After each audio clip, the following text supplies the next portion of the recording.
আজকে কাঁঠালের তরকারি বানাবো। স্বাদ হবে একদম খাসির মাংসর মতো। তো সঙ্গে থাকুন আর পুরো ভিডিওটি দেখুন, আশা করছি আপনাদের ভীষণ ভালো লাগবে।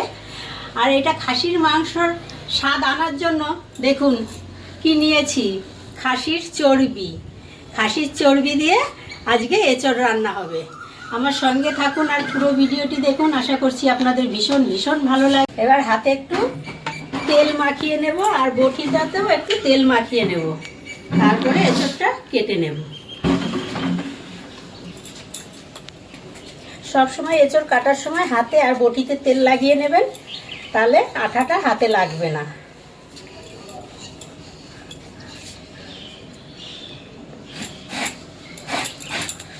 এটা আমাদের গাছের এঁচড়, একদম দেখুন কচি এঁচড়।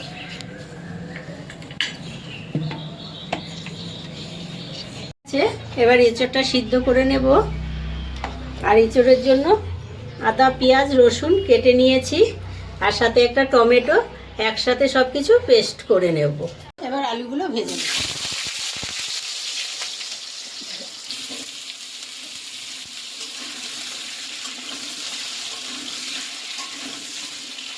দিয়ে দেব অল্প লবণ আর অল্প একটু হলুদ দিয়ে ভালো করে আলুটা ভেজে নেব।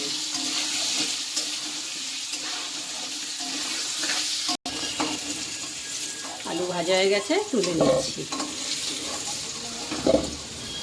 এবার ওই তেলে এঁচড়টা ভেজে নেব।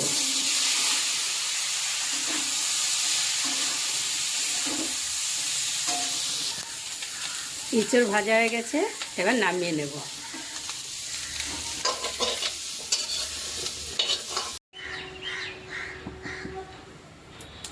কড়াইতেই দিয়ে দেবো পরিমাণ মতো সরষের তেল।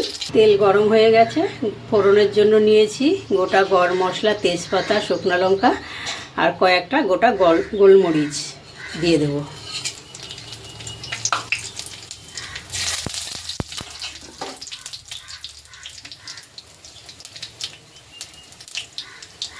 ফোড়নে কালার এসে গেছে, এবারে দিয়ে দেবো পেঁয়াজ কুচি।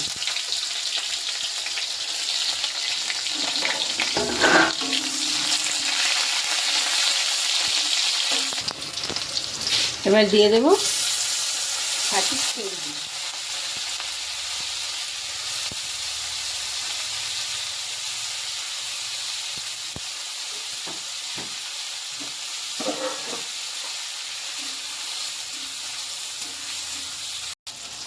এবারে দিয়ে দেবো আদা রসুন পেঁয়াজ আর টমেটো একসাথে পেস্ট করে রেখেছি, এটা দিয়ে দেবো।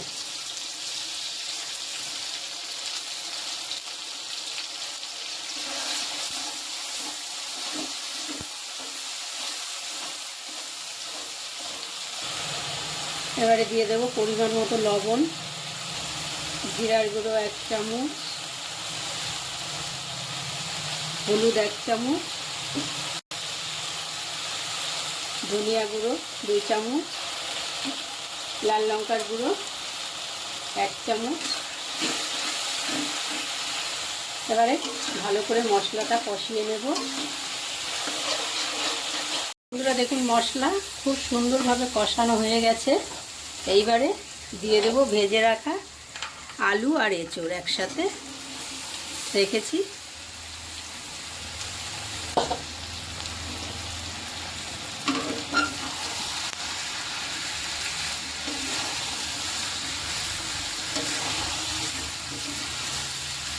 একসাথে সব কিছু ভালো করে কষিয়ে নেব।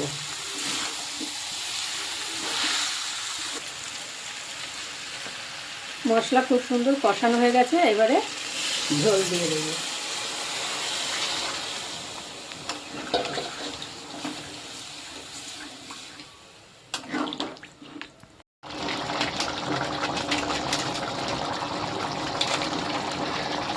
এঁচড়ের তরকারি হয়ে গেছে, এইবারে শাহি গরম মশলা দিয়ে নামিয়ে নেব।